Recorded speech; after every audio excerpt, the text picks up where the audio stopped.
Bakal capres dari Koalisi Perubahan untuk Persatuan atau KPP, Anies Baswedan menyebut pemerintah sebagai pembuat kebijakan seharusnya tidak perlu marah saat mendapatkan kritik. Justru kata dia, kritik harusnya dapat dijawab dengan data dan fakta. Hal tersebut disampaikan Anies dalam acara Titip Harapan, milenial menyampaikan Anies mengerjakan. Anies mulanya ditanyai soal pasal karet di Undang-Undang Informasi dan Transaksi Elektronik UU ITE.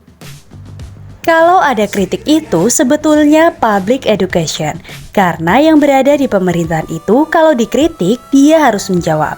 Dan jawaban itu ia didengarkan oleh publik. Ketika jawabannya bagus dan benar, publik akan percaya, kata Anies Baswedan.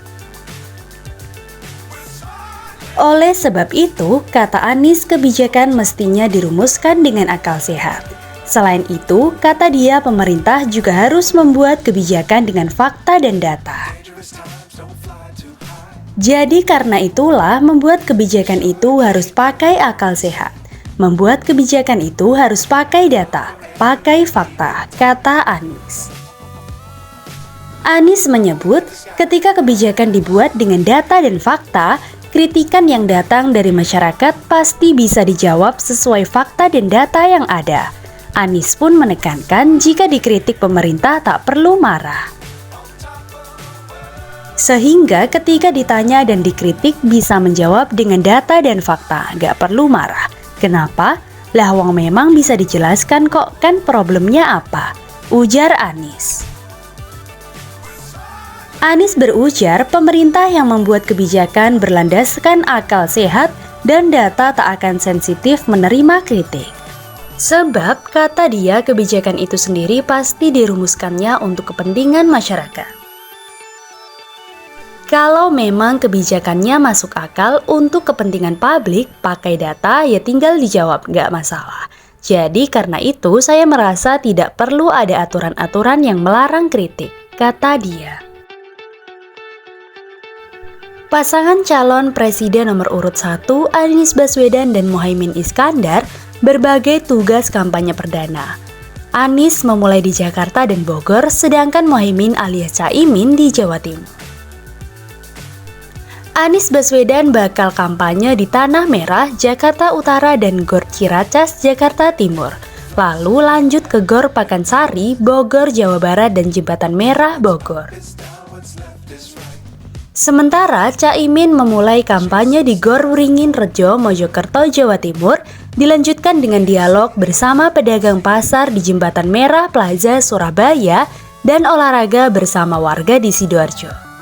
Diakhiri dengan makan malam dan dialog bersama PKL di Taman Bungkul, Surabaya. Anies dan Caimin memang membagi tugas dalam menggarap suara warga. Kapten Timnas Pemenangan Amin Muhammad Syaugi mengatakan, Anies memulai dengan fokus di Jakarta karena merupakan mantan gubernur.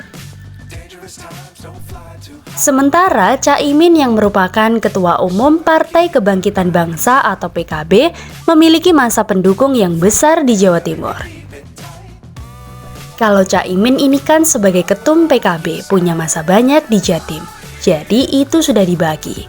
Akan ada saatnya Anies dan Caimin kampanye bersama-sama. Saat ini masih fokus membagi tugas garapan. Setiap harinya Anies dan Caimin bakal bertemu untuk melakukan evaluasi kampanye yang sudah dilakukan keduanya. Jadi begitu setiap hari itu akan kembali ke Jakarta. Jadi beliau-beliau itu akan komunikasi, mengevaluasi pertemuan dengan masyarakat seperti yang selama ini dilakukan akan dilakukan lagi. Jelas Syaugi. Nah, baik teman-teman, itulah tadi video mengenai Anies Baswedan. Pemerintah kalau dikritik harus jawab pakai data dan fakta, nggak perlu marah. Sampai jumpa di video berikutnya.